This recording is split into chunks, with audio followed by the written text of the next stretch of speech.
Hello. In Lab 2, I analyzed the motion of a falling object, which in this case was a tennis ball. I tracked the observed motion of the ball using the tracker application and compared the observed data to the predicted data of two computational models, one with an upward drag force and one without. First, I dropped the ball 1.4 meters as seen in this video. The main physics idea in this lab was Newton's second law, which states that 1. The final velocity is equal to the initial velocity plus the net force over the mass times a change in time, and 2. That the final position is equal to the initial position plus the average velocity times the change in time. The assumption for this lab is that the net force is equal to the gravitational force pulling downward and the air resistance or drag force exerting upwards.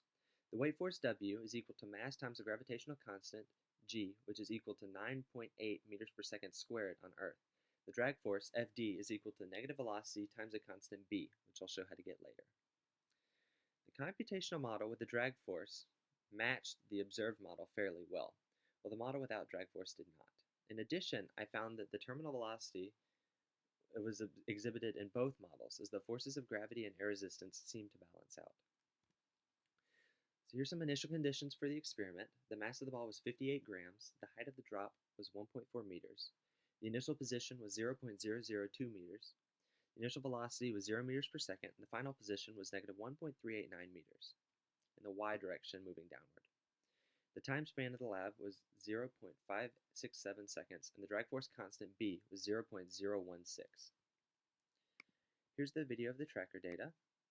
There are 18 data points, and as you can see as the data moves from left to right on time, that there's a downward parabolic motion, which is commonplace for falling object motion. We can see that the final position is negative 1.389. We use this when we're entering in for our drag force in the computational model.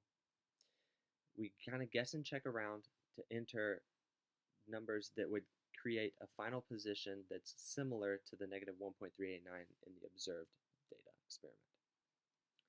Our first model contained no drag force, however. We edited the calculation loop time to equal 0.567. We changed the equations for weight and velocity and position to equal those seen in Newton's second law, and the weight equation equal to the mass times the gravity. We also changed the mass and the initial position and the initial velocity. And what we see when we run this is a model that's similar to what we observed, but not completely accurate based on what we know to be true about our system. So the second model contained the drag force, ended up being 0.016.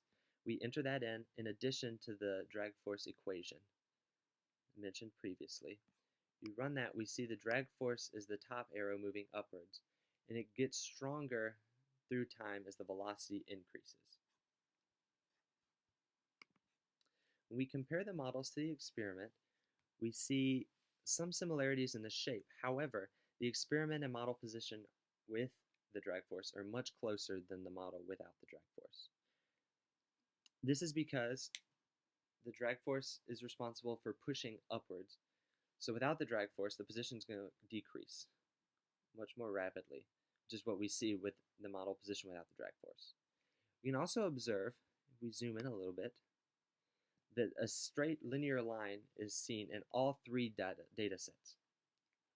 This is evident of a terminal velocity or a constant velocity occurring as the balance occurs between the two forces of gravity and drag force, respectively.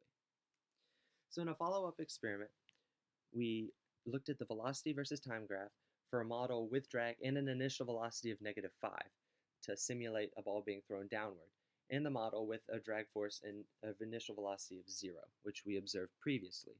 And what we find is given enough time, the two velocities could potentially intersect, meaning they could reach the same terminal velocity after time. Even though they don't meet in our 0.567 second period, they could eventually cross and could potentially have the same terminal velocity. Thanks for watching.